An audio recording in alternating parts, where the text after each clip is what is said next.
Good evening, Trinidad and Tobago. It is August 31st, 2017. Happy, I don't want to say it, but I'm saying it to be politically correct. Happy Independence Day, Trinidad and Tobago. 55 years later, how you feel? Think we've accomplished anything? You think we're truly free? I asked somebody today we celebrate independence, but are we truly free? How many people from the food importer, the banker, and the landlord, to so many others, actually own you? I want to say own you. You can't make decisions and choices on your own without guidance and approval from a lot of these people. So are you truly free? Tonight I want to talk to you about all the ways and means that the government and the state, and I'll explain to you the difference between the two, should have leveled the play field using a word called equity.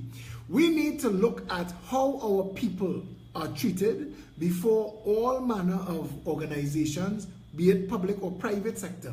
And we need to have that conversation if we are to go anywhere. Because there are a lot of things that take place in this country that are very inequitable, and it doesn't allow for people to develop and to maximize their full potential.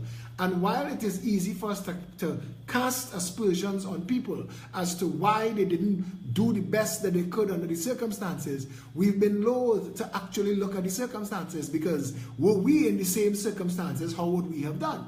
And that is the situation that many people face today, judged for their failures, nobody taking an introspective look to see what exactly is wrong with the systems in the first place. So we need to kind of get into that. So as soon as we come back from the song break, permission to mash up the place, David Rudder.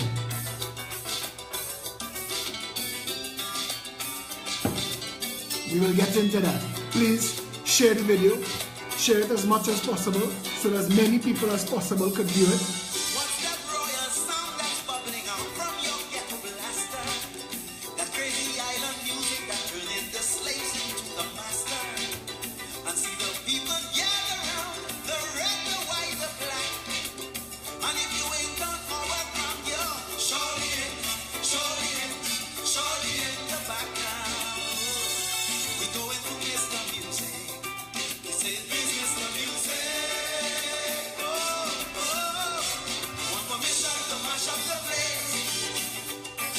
Undo and redo. I want you to remember that phrase there, because a lot in this country needs to be undone and redone. You can't go forward. You can't fix it. We need to turn it off and turn it back on. That's where we are at home.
Turn out small tonight. Everybody going to see fireworks?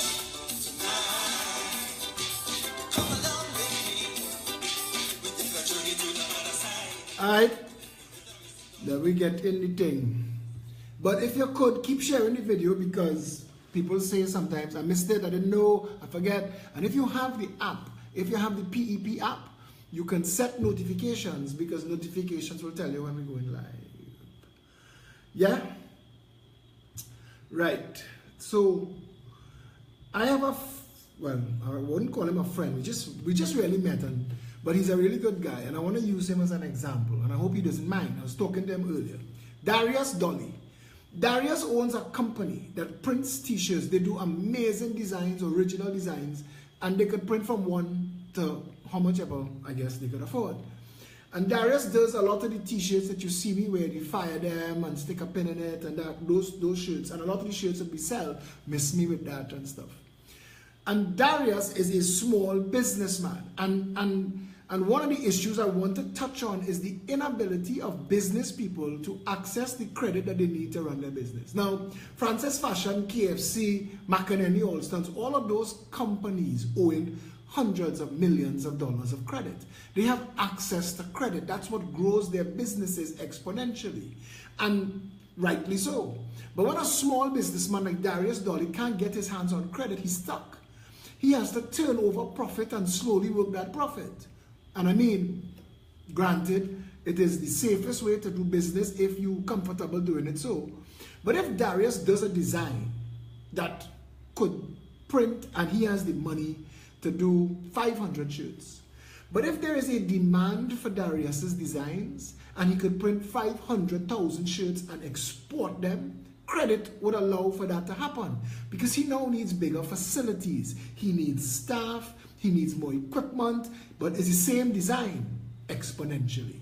Now the profit will be vastly greater, and Darius will become a big employer, and he'll become a business. Credit just did that. Darius would have a responsibility to try and sell his shirts as far and as wide as he could to increase the profit potential of his business. And having access to credit would allow him to do that. And all of a sudden, max out Trinidad, and he starts to sell up the islands, and he hires somebody to go and sell in the States, and that's how business grows. And that's not happening in Trinidad.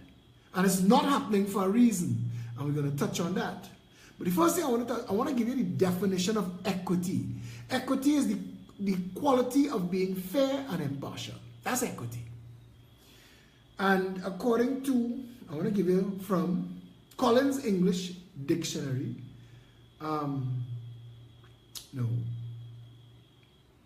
Oxford, the quality of being fair and impartial. Basically, that's the meaning of equity. And that conversation came up with me and a board member today of a public institution. And I was trying to explain to the board member that when you transfer a TIDA, you pay $6,000. And when you transfer a Mercedes-Benz 500, you pay $6,000. That's not equity. To the man with the TIDA, that's a massive amount of money compared to the man with the Mercedes-Benz. And I say that for the state to be fair and equitable, every one of these things should be a percentage of what you have. So that the transfer tax on a TIDA could be $5,000. The transfer tax on a Mercedes-Benz could be $50,000. A percentage of the value. Because that is equitable. Now you're playing in the big league. So all those Mercedes-Benz and Ferraris and things on the road would earn us significant taxes. When you give a poor man a $3,000 ticket, I got a $3,000 ticket here, then it hurt me, it still hurt me, I paid the ticket already. But that $3,000 could have gone many different ways. There are a lot of weeks of groceries for me. And again, if that $3,000, that harsh number, because it had me driving slower, if that harsh number is supposed to be a deterrent, if to me $3,000 was nothing, if I was a multi-millionaire, $3,000 is nothing, I pay that and I'm still getting on bad. It doesn't have the same effect. There is no equity there. You need to make sure that your rules, your laws, your taxes, your penalties, all of that has the same net effect on everybody regardless of their station or their class. Because to do otherwise is to have an uneven society. where you are encouraging classism, and we need to not go there. We're there now. We're there now. And I would like to propose that should the Progressive Empowerment Party come to office, that we look at using equity as the yardstick in everything. Homeowners, property taxes, automotive transfer taxes, fines, penalties, everything must be conditional and relative to your circumstances. So if I pull over a BMW for speeding, he getting a ticket just like the TIDA. But the TIDA's ticket is going to be based on the value of the car that was speeding, because you want it to be a deterrent. Because it's not a deterrent to anybody who can afford it. If the fine was $50 to the TIDA man, it mightn't be a deterrent. So it makes the point. Why would it only be a deterrent to the poor? And these are questions that you really need answered and addressed. I asked today, a car that retails for $20,000 US in the States lands here at $140,000 TT, inclusive of shipping, duty, and VAT, insurance. Then between the port and the showroom, that now $140,000 car gets marked up 100%, and it becomes $300,000. And then you have to pay insurance based on a percentage of that $300,000. And you have to pay a transfer tax when you buy it and you're selling a motor vehicle tax. And you have to manage in a nation where you cannot buy with your money what it really is supposed to be able to afford. And something is wrong in our economy, where everything that comes into this country gets marked up ridiculously higher than anywhere else in the world. And we need to address that. The 7% online tax that was levied against people using a credit card to shop online was supposed to be a deterrent to prevent people from using the internet to do their shopping to the benefit of local business. But if local business cannot compete, why penalize the people? Why penalize the people? And one of the questions that I want to ask is, why do we have our own currency? Who besides the banks benefits from Trinidad and Tobago having its own currency? Now, you would say there are people who would tell you, as they hear that statement, we're independent. But we're not. You're not independent. The bank is charging you 77 cents tax on every US dollar that you buy and sell. That's a tax that's recorded nowhere. And I want to know who benefits from that spread, because I don't know who it goes to. The banks buy US at $6 for one and sell it for $6.77. That is 77 cents on $1 US. That is a 13% tax exerted on everything, because everything that we have in this country is imported. So if everything requires US, the banks are now a shareholder in the economy. They're no longer providing a service. They're taxing the economy. The banks are exerting a 13% tax on the economy that nobody's accounting for. That's not equitable. Our people are poor for many reasons. But the biggest reason that our people are kept down and impoverished are all these nickel and dime debts that eat at their money. And when you look at somebody raised the issue of Tide detergent that is $20 in the States and is $199 in Trinidad, and it doesn't make sense, because it is the same supply to warehouse to front store markup. How does our markup get so ridiculous? What it is we're doing differently? And I want to stick on that point with the currency, because wouldn't it be easier if we just use foreign currency?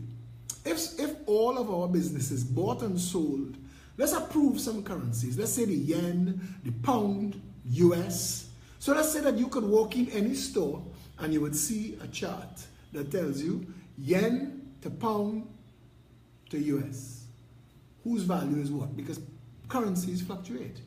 And if you allow Trinidadians to buy and sell in foreign currencies, you will end this whole foreign exchange nightmare that we have.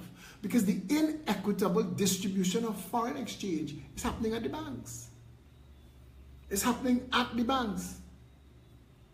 If the only money that was in Trinidad and Tobago was United States money or English money or whatever, you won't have to buy and sell it.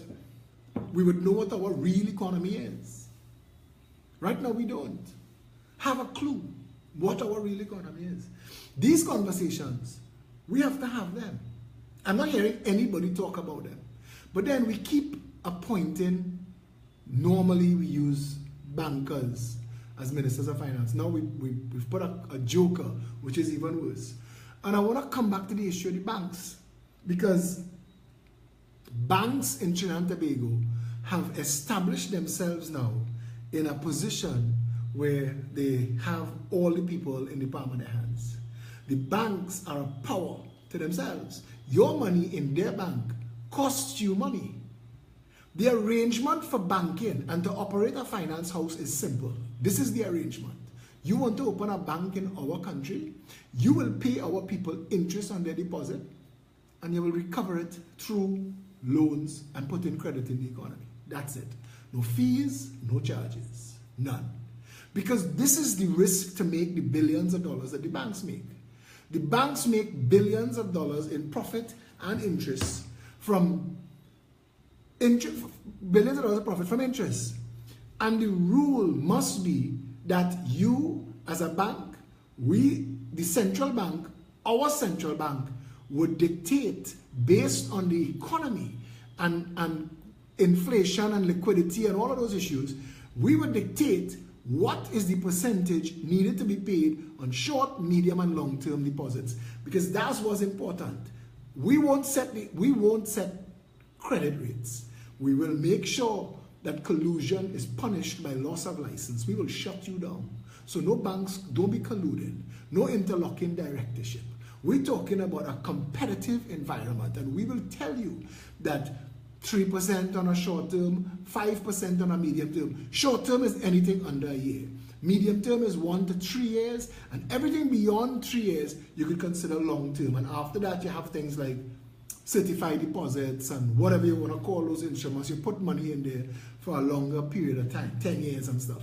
But you're supposed to be able to, there's a rule in finance that your money is supposed to double every 10 years in interest. It's supposed to double. And that can't happen in Trinidad. You could put money in a bank account in Trinidad for 10 years, and at the end of 10 years, it's less than went in, because they're nibbling away at it with charges. And that's madness. But we have governments who've never solved crime in a country that is so easy to solve crime. It is ridiculous. It is a joke. But we walk around pretending like Trinidad is the world. You can't see Trinidad on a map. Trinidad wouldn't qualify as a county or a borough in England or America. Trinidad is a dot. Trinidad is small. We're dealing with people last night in our Florida arm, and they're talking about each other as being 4 and 5 hours away by car. The only thing in Trinidad is 4 or 5 hours away is Point Fortin, and that's because the road is crap. If you're on a highway to Point Fortin, 45 minutes you're in Point Fortin from Port of Spain.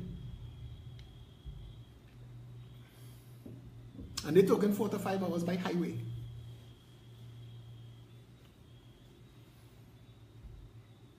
We wouldn't qualify as a county or a borough. This is a tiny nation. Trinidad has 1/8 of the population of New York City. New York City is run by one man. One man, a mayor. And he has supervisor of education, supervisor of health, commissioner of police, and they answer to him. And through them, he runs the city. Chief fire officer, attorney general. Through those people, he runs the city. They have almost 9 million people. We have 1.3 million acknowledged people. When you add in all of the illegal immigrants, it's closer to about 1.6, I guess. Could be more. But legal people that you could do a census on, 1.3 million people. I mean, New York City is almost 8 times the population of Trinidad and Tobago. One man runs it. We have a murder rate of 55 people per 55 per million. I'm trying to, or per 100,000. I could get the statistics for you. And theirs is 7. Ours is 55. New York City versus Trinidad. We is play melting pot. Them is real melting pot. They are a complete island built out to the coastlines. New York City, their biggest problem is land now. So they built out literally into the sea. You could drive up into a building by boat. And yet they don't have the gun problems we have, and they don't have the drug problems we have. Why you think that? Because to get near New York City, you have to pass through their Coast Guard maritime security wall. Because you could drive around it in about a 2-mile radius. But get beyond that and have to come back to New York City, and they will stop you, and they will board you, and they will check everything you have in that boat, and then you go free. Drive up into your apartment. No problem. But we don't run our country so. And because crime, and I went all the way there to come back to this, crime is so easy to solve. It is ridiculously easy to solve. We're playing games. We use crime to benefit security firms and people who import all this bullshit, blimps and OPVs and all this foolishness you hear them talking about. Billions of dollars wasted because when you go and you cut a deal from a banana republic, they see us coming from a mile away, we get referrals. Use the man, let's take the bribe because we come to buy 4 helicopters, So if it's 50 million for a helicopter, they charge us 100 million because 50 of that million we share it. Tell me your cut and where you want your money. That's how Trinidad does business.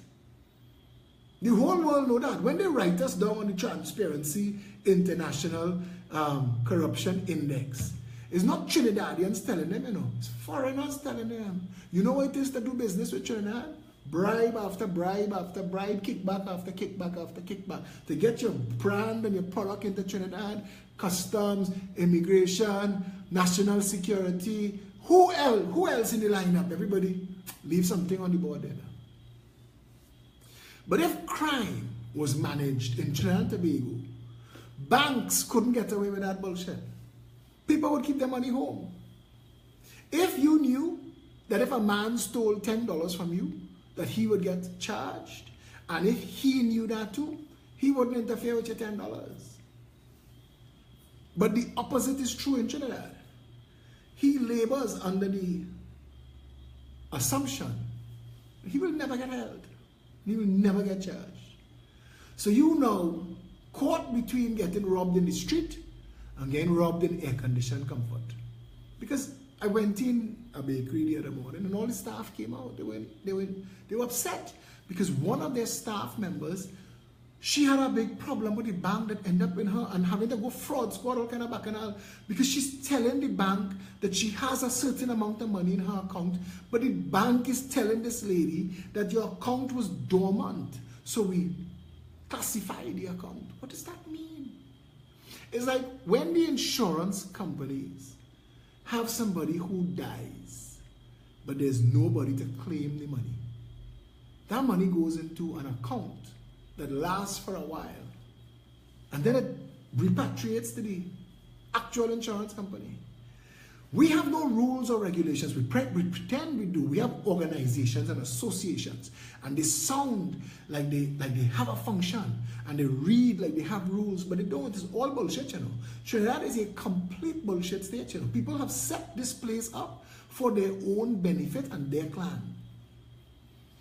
So once you're in the right group, once you're in the right chamber of commerce, the right manufacturers association, or the right old boys club, the right organization, once you're in the right group, that you could do your business. We call it networking. At the lowest level, they call it gang activity.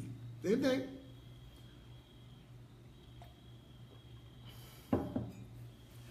In a country desperately in need of finance regulation and competition in the financial sector. You see, I was asking, why isn't the state taking 50% of all bank profits? If you find that number high, give me a number that you like. But the state should be taking a chunk of bank profits, because the state has the full liability for the bank if it fails to its depositors. The $25 billion that came out in the treasury, if we were taking a chunk of Clico's profit every year, then the money to bail out Clico would have come out of the bailout account. A fund set up for that, not 7 cents on a dollar as is done now. And then I don't even know where that money is. But why is the state? So let's say RBC.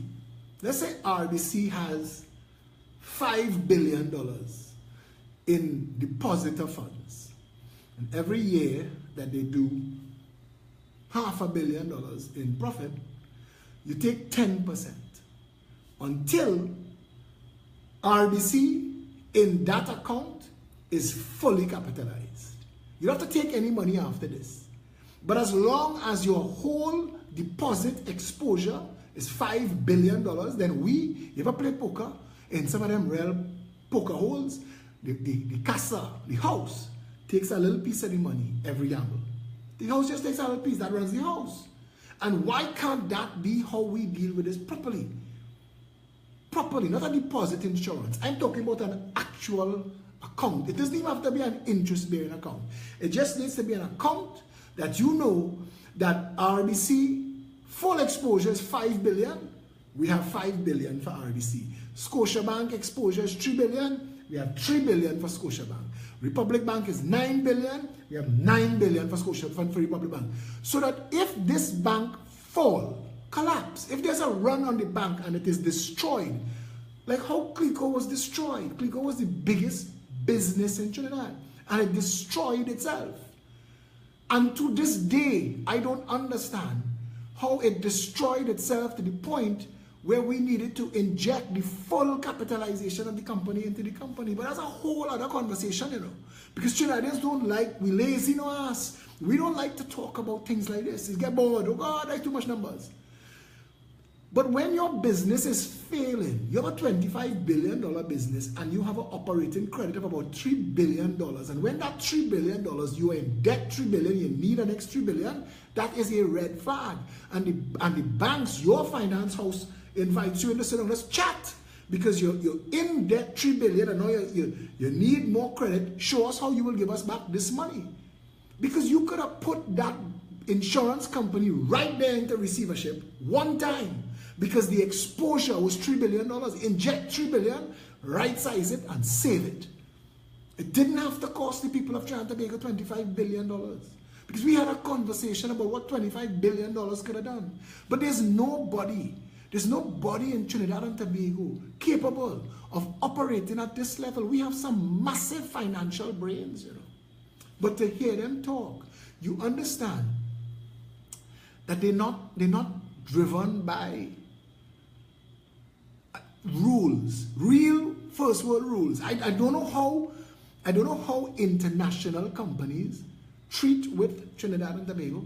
Right now we are setting up our Florida chapter, and the amount of work, Progressive Empowerment Party, and the amount of work and the amount of documentation, the amount of money is costing to set up the Florida chapter, because after it's set up, you're a non-profit organization. So then they just monitor what you do after that, but all the work has to be done to do it properly. We don't do that here. We don't operate this country like a real country. It's not a real country. It's a fiefdom that two gangs have been fighting for, and the people behind them that fighting for them. Because you see, as long as you think, somebody asked me today, he said, Philip, as a black man, I vote for PNM knowing I have nothing to get but bragging rights. A black man is prime minister. as opposed to the Indian. And I don't even know why. He tell me I don't even know why.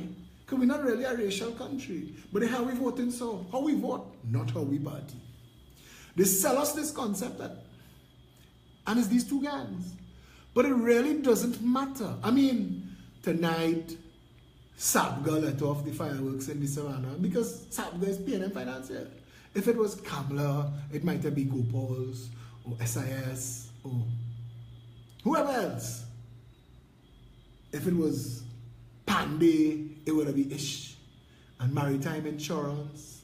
If it was Manning, well, Manning could be anybody because that was a bandit.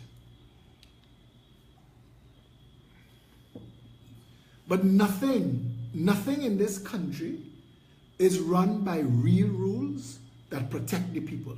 So we vote into office one of two clans, corrupt political parties that front corrupt business interests. And all of them work in a grand conspiracy to just empty the treasury. They don't even consider it theft, you know. To them, this is business. This is business, and to them, this is how business is done in Trinidad. What the banks get away with, I watch the Bankers Association came on television and said the people have no problem with the banks because people are not taking out their money. And I laughed. The people are not taking out their money because there's nowhere else to put the money right now. You have them trapped. You have them cornered. You are one of the chains that enslave them right now. And the banks know that. They have you to whip and to hang. Because you could throw a tantrum tonight and you say, you know what, RBC, to hell with you, I go in Republic Bank tomorrow. Same rape, different rapists. Same exact rape. Same exact, there's no competition. There's nothing fighting between the banks. If tomorrow you bring three massive international banks and you tell them you're not allowed to charge any fees at all, pay interest on the money, use that money, pay interest on people's deposits to attract your money and put that money to work in the economy. All of a sudden, Republic, RBC, Scotia, FCB, everybody have to start to do the same because all the money will just move. Because people call you and say, hey, you hear Chemical Bank reaching Trinidad and they're paying 6% on your deposit. What? And this jackass Scotia Bank charging me for my money? I go in and move all. The line will be out the door. People stand up there with their money waiting to open their account. And Scotia Bank will have to change quickly because they'll shut themselves down. And the whole economy will start to work. And these banks now will start to offer this money to people like Darius Dolly and his business. Hey, anybody who have a viable business, come and talk to us. And Darius walk in the bank and say, listen, I printed 500 shirts, you know, but I have market for 5,000. Extend me some credit. Tell me what's the cost of the money, and you will get a share of the profit. And Trinidad will start to bubble, and it will start to boom. But we can't bubble, and we can't boom if today this clown, they have a clown, I want to call his name so bad, but I will stop calling people's name. But when I put the post about the car, the cost, and everything, his comment on my post is, so what you going to do about it? And I really wasn't in the best mood. And I tell him, just post shit for giggles to have asshole conversations like this. Your turn. Like it's my job. I've raised the issue. Let's have a national conversation. Come on the post and say, Philip, I did not know this. I know it now. How are we going forward? Don't just throw the responsibility on me. What's your role in the society? What's your role as a citizen? To sit down there and wait for somebody. I get a phone call this morning from a member of the party based in the States who has a relative being abused in Mount Hope Hospital. And he called to ask me who I know, who could help. I said, nobody. This is why I do this every night.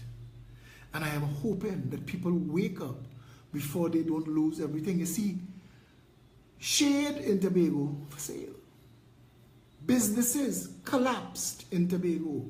People are trying to sell businesses in Tobago and they can't get buyers. Nobody interested. People trying to, they throw in their business on the market, quarter ticket. Businesses 25, 30, and 35 years running in Tobago. Get out. And they can't even get buyers. And I'm thinking to myself, it never should have come to that. It never, ever should have come to that.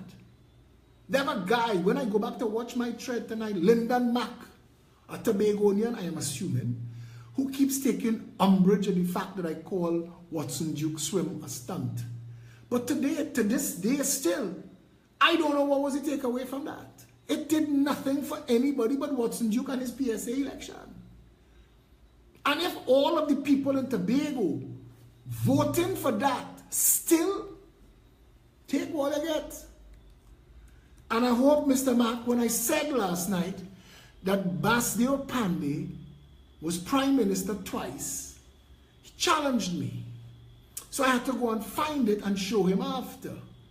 When I say something, I am usually researched, and you see that I do that.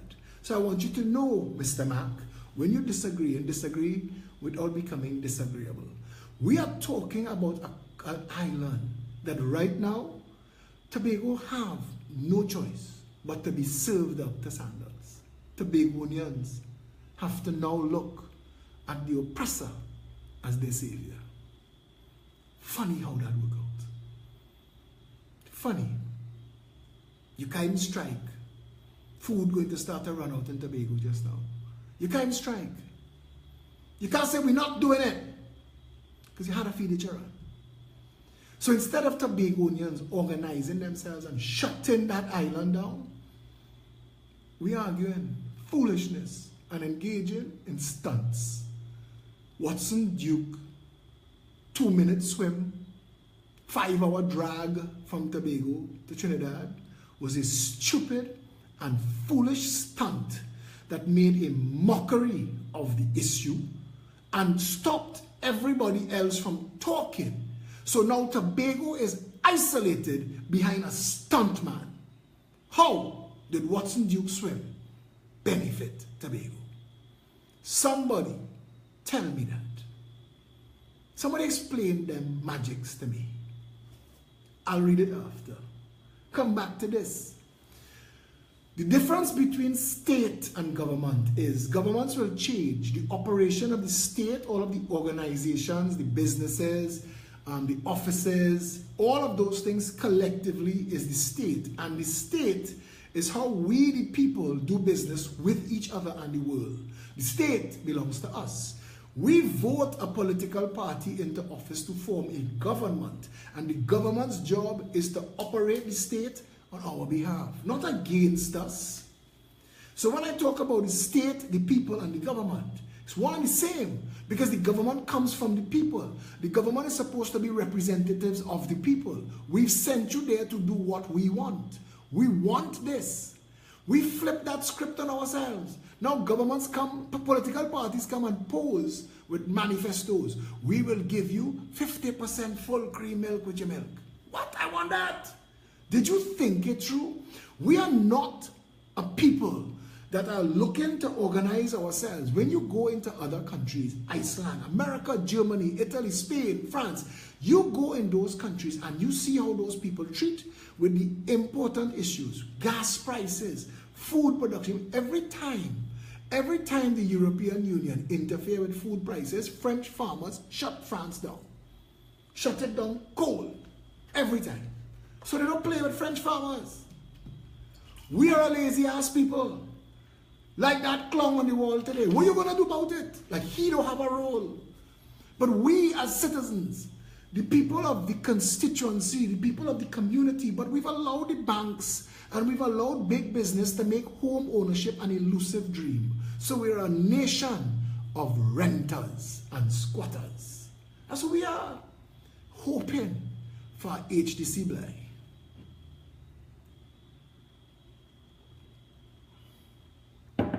How did we end up here? We need to flip that script. The government operating the state supposed to mandate that home ownership be job one. And if the government who works for the people, who operates the state that belongs to the people, don't do it, the people are supposed to stand up. Yo, yo, yo, we want home ownership and we want it now. The same way you found $25 billion to bail out your partners in Clico, find $20 billion, fund the whole mortgage bank, make it possible that the average, you know, on $1 million at zero deposit, zero interest for 30 years, you would be able, a mortgage payment would be $2,500 on $1 million. 30 years. The mortgage payment is $2,500 a month. So 2 minimum wage earners could live nice. She mopping for KFC. He's standing up in somebody mall for amalgamated security, and they have a nice house and they're paying $1 million mortgage. 30 years from now, when the two of them retire and the children grown, the house over the 30 years that they've been paying this mortgage, the house increased in value to about $3, $4, $5 million. They could break off peace and go and see the world. And when they leave, when they shuffle off this mortal coil, the 2-3 children get to inherit something, and they could decide what they're doing with that from there.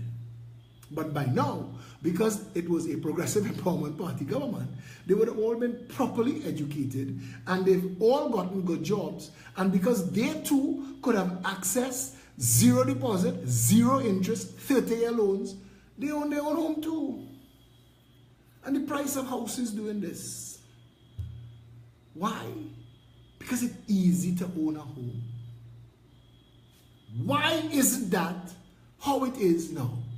Why isn't it law that first-time car buyers benefit from zero motor vehicle tax? Pay the VAT. Ship the car here and pay the VAT. Your first car, ship the car here and pay the VAT. And if you want to be respectful, you could say up to a certain size. But I don't want to look classist, because I want even the very rich to benefit from that too. Your first car, your first home. We're supposed to be able, you know what we're supposed to do? We're supposed to help families raise proper functional children. And as they come of age, we're supposed to right side. We're supposed to give them a hand up. We're supposed to say, this is how you can go forward. University, home ownership, own a business. How can we help you become a fully functional citizen so that you are not a problem? So we are not spending money cleaning up after you. But we do the opposite of that. We're spending $9 billion on a Ministry of National Security because half the population of this country living lives of desperation, capable of doing just about anything. The other half of that half, the top 1%, the majority of them engaged in total and complete criminal activity. When they jailed them 8 boys from John Street in Cocorate for the $600 million found on Monas, I said, you couldn't sell those boys for $1 million. Who gave them $600 million worth of cocaine? This country's a joke. It's a joke. And you can't allow that joke to continue because the joke's on you. We have to undo and redo everything. And the intelligent people, the smart money is on that as a policy. And they know it'll be painful. It'll be painful. You have to undo it and redo it. You have to make sure banks function in service of the people or get the hell out. If you are operating in our country, the license to operate a bank in our country is based on these criteria. You must pay interest on depositor funds. You cannot charge the depositors fees. You don't want to come? Hayo Pancho.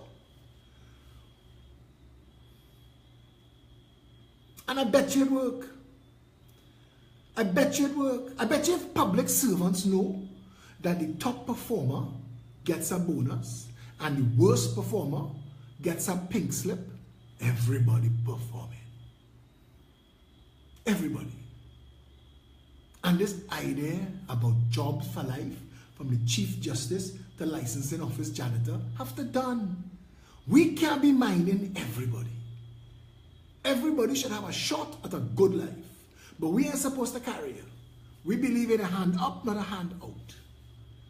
All of these things that I am telling you are resonating with you because you know it to be true.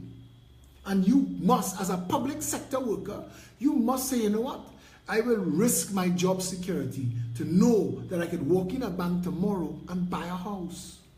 Because it is in the country's best interest. If they are lending me money for 0 interest with 0 deposit for 30 years, they must want me employed. They have no benefit to them if I start to pay a mortgage and I lose my job. So they're not setting me up to fail. They're giving me hope and opportunity. I need to act on both of those rails. We are only talking policy. We are only talking right size the country. But you have to right size the economy. And you have to have a plan for the economy. And if your plan for Tobago, once you sort Tobago out and abolish that THA nonsense, I mean, get rid of it completely. Tobago becomes Tobago East and Tobago West. Or, and here they say, do a referendum in Tobago. If you want your independence, sign on the dotted line. Choose. But this half and half arrangement, you're kind of a part of Trinidad, but you're kind of not. That have to done. Come into the island, the unitary state, 2 constituencies of 41. You would have all of the benefits. Anywhere that there is a disadvantage for you not being part of the mainland, the unitary state will underwrite the cost to right size that. And we say that the cost to ship goods to Tobago must be absorbed by the state. It must be subsidized, it must be free. A brick, a block, and a banana must sell the same price in Trinidad and Tobago. That's all we need to do. Make Tobago and give Tobagonians same rights, privileges, equity, and advantages of Trinidadians. Everybody must have a level playing field. Plus, you have to have a vision for Tobago, because Tobago is an island in and of itself. And Tobago has 2 massive advantages. Agriculture, because the land is extremely fertile. And tourism, because it's a beautiful island. And if we go in for agriculture and tourism, set up agriculture and tourism institutions, organizations, schools, and finance houses, financial institutions that say, you want to get into farming, come deal with us. Because we have a farming master plan. So Trinidad, Tobago, same plan. And we will have to have a sell TNT plan. You see, every time I hear a government come into the people and tell them stay to get away, that is an admission of failure. That is an admission of failure. That is the government trying to fill up the rooms with the people who live here.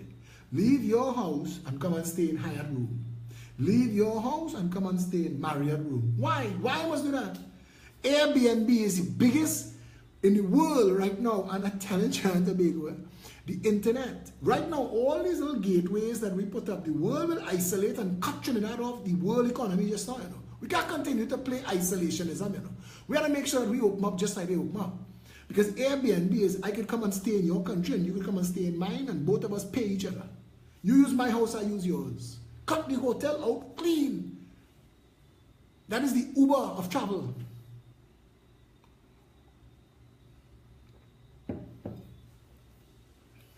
We need to sell Tobago. Sell Trinidad and Tobago as a destination. The big advantage is sun, sea, sand. That will always be a draw to the cold climates. Then when you see snow start to fall, once autumn hit, you make sure, you see the bars has happy hour between 5 and 6. The reason a bar has happy hour between 5 and 6 is because work done at 4. And you would get between the work and the bar for 5. Come for the happy hour, stay for the evening. And that's all you have to do. You have to make it that we have the equivalent of a happy hour. From the time autumn hit, touchdown in Tobago. And sell it out.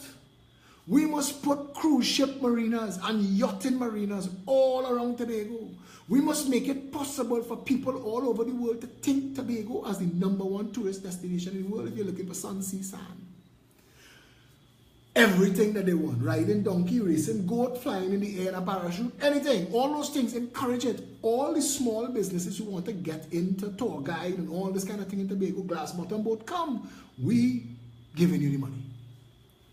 Because it's in Is it in the whole country's best interest? Because that is a lot less money than looking for CPEP and URB money and looking for national security money to run down people and jail them when they have to go and thief breadfruit to feed a child. This is all counterintuitive. This is all common sense. This is all how you fix a country. And we, the people of Trinidad and Tobago, if, like my friend today, who loves my ideas but don't like me, go to the person that you like. If you like Kamala or you like Keith, sit down with them. When election time come around, they're sitting down with you. Say, listen, I have been told that if we get the banks to compete, if we remove the fees and we insist that they pay interest, that I will make money and they will put money in the economy and it will save us. That's true, yes or no? Because you could do your own research. And I've been told that it is possible for us to get a home, 0 interest, 0 deposit for 30 years. That's true. Because you see, they have to be able to tell you yes or no. Because I wanted to tell the guy, you're up to your waist in filth now. And I either could help you out of the filth, or you could choose to stay in it. I done tell Trinidad already, I ain't running down this walk, you know. I'm not that enamored by the idea because I know how difficult. We have a lot of stupid people in this country, you know. We have a lot of stupid people. And I mean, some of them is not their fault.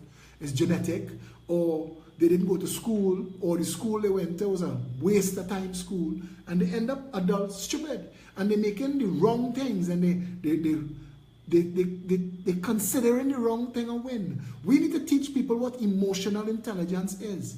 You could dislike a person, but their existence makes your life better. That's emotional intelligence. I will work with you, friend. I don't have to like you. You don't have to like me. But if what we're doing makes each other's lives better, that is emotional intelligence. You are voting for people that you think that you like, but them don't like you. You are not using emotional intelligence there. You are working against yourself and selling your vote for cheap. You're telling people because I look like you, I'm voting for you. What the hell is that? How does that benefit you? How does that benefit the country? And how come all of the people that are actually benefiting from it don't look like you? How come Rohan and Franklin Khan and Andrew Gabriel and Faris Al-Rawi and the whole top of the PNM don't look like you? If there's a reason for voting PNM, we read and we ready and we reach. Where do you reach? I know.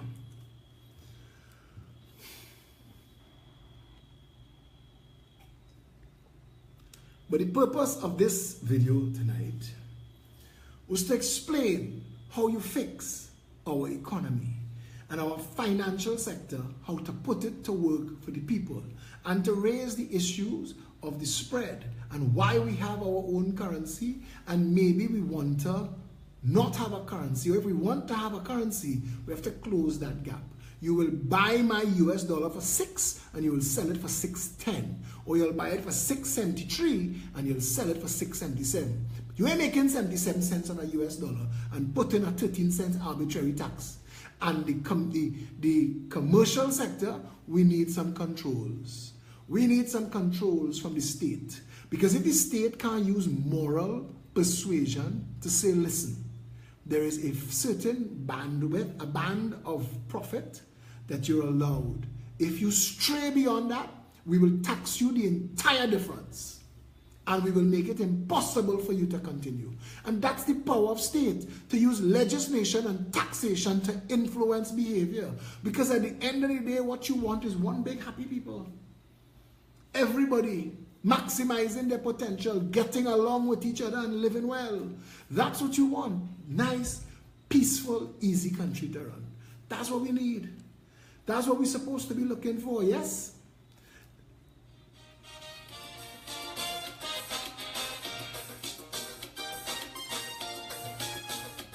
That time fly fast tonight. This Saturday, we in Stanmore Avenue at noon. Come and get involved. Come and join the party. Come and sign up as a constituency executive. Come and offer yourself as a candidate. Come and get involved. Help us build the party. We need your financial support. We have an account now. You could get involved. You could reach out to the members and tell them you would like to make a standing order, $50 a month, $100 a month, $1,000 a month if you could afford it, because we're building the party. Come and get involved. Come and be a part of building this party. Get involved at the executive level. Make yourself, you might be able to offer yourself to run for elections in January. Come and get involved. This Saturday, we're in Stanmore Avenue at noon. The people in Diego Martin West, we are doing a walkabout in Diego Martin West this Saturday at 2. And all of those who would like to join us, we're meeting in the car park across from Starlight and Domino's Pizza for 2 o'clock. If you want to come and join us on that walkabout, meet us there. Next week Saturday, we will be in Diego Martin for a public meeting at 6 p.m. in that same location. peptrinbago@gmail.com for the first timers. Welcome aboard. We love you and we thank you for joining up. Send an email to peptrinbago@gmail.com, peptrinbago@gmail.com with your name, your email address, your contact telephone number, and you can write a little note saying how you would like to get involved. If you're based foreign, you could say where you're based, and if you would like to get involved in the American, United Kingdom, Australian, Chinese, wherever you want to help us set up a chapter, because we work in globally. To act locally, we work in globally. So if you would like to get involved and help us, please come on board and let us know how you'd like to help. There's an app, there's a website, there's a YouTube channel. Maya and the rest of the team would have been sharing that information on this feed, so you could be able to find out if you scroll up and down, because they share it a lot. There's a website, an app, and a YouTube channel. There's a newsletter coming out soon. We're working on that, and that's about it for housekeeping. Yes?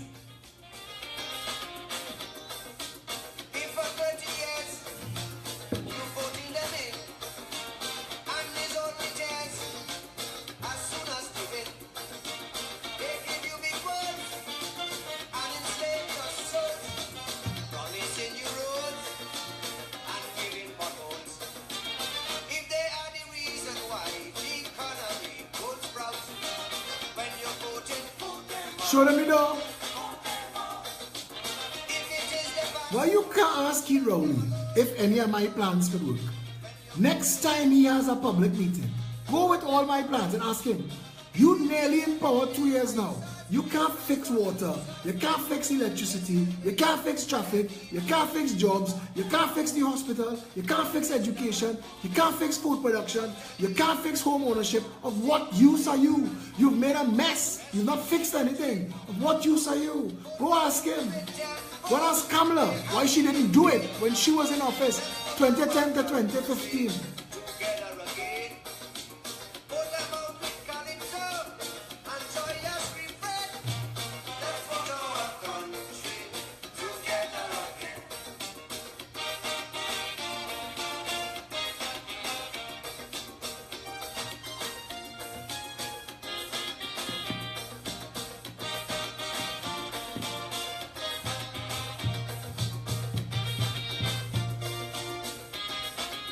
I want to make sure, even if I don't run for any office, even if I don't make myself available as political leader to run for prime minister, because I'm really not interested in it, but I want to make sure that I give you all of the information I have, and that you could take it and you could keep it and you could use it in your best interest. So whoever come to lead either the PEP, the PNM, the UNC, make sure those leaders are engaging in people-centric policies, and that's who you have to give your vote to.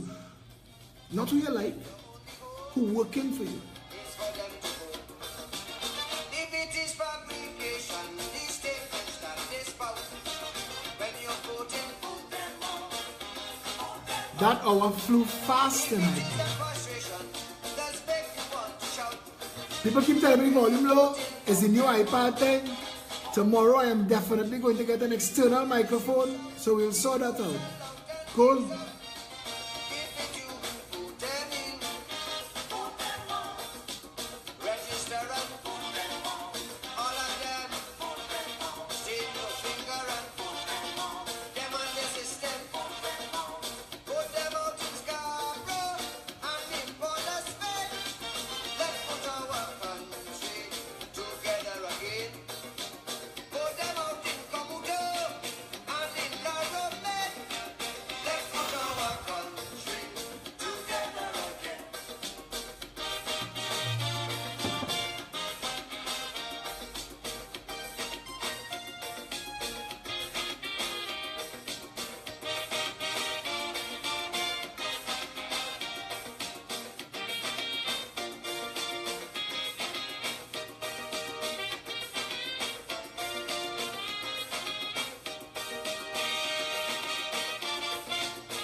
All bandit must go. You know now that you have an alternative party, the Progressive Empowerment Party exists. You can come and be a part of it. You can come and build it out and help it become the party you want it to be. You know that there are solutions to all of the problems that plague this society. You have examples, you have numbers, you have steps, systems, plans, policies, programs, ideas. You know, you have an idea. You're supposed to be spreading the word and sharing that, sharing these videos, sharing the information, and getting everybody else thinking. I am a stakeholder in my country. I want skin in the game. I want to own a business. I want to own a home. I want a government that will put me first. And that's what the Progressive Empowerment Party plans to do. Rebuild this country one community at a time, because a nation is a collection of communities. If we fix the community, solve all the problems. Yes, thank all of you for staying with me. I don't know how the time flew so fast tonight, but I hope it was enjoyable to you. It certainly was enjoyable to me. And I will see you tomorrow evening at 8 o'clock. Stay safe, Trinidad.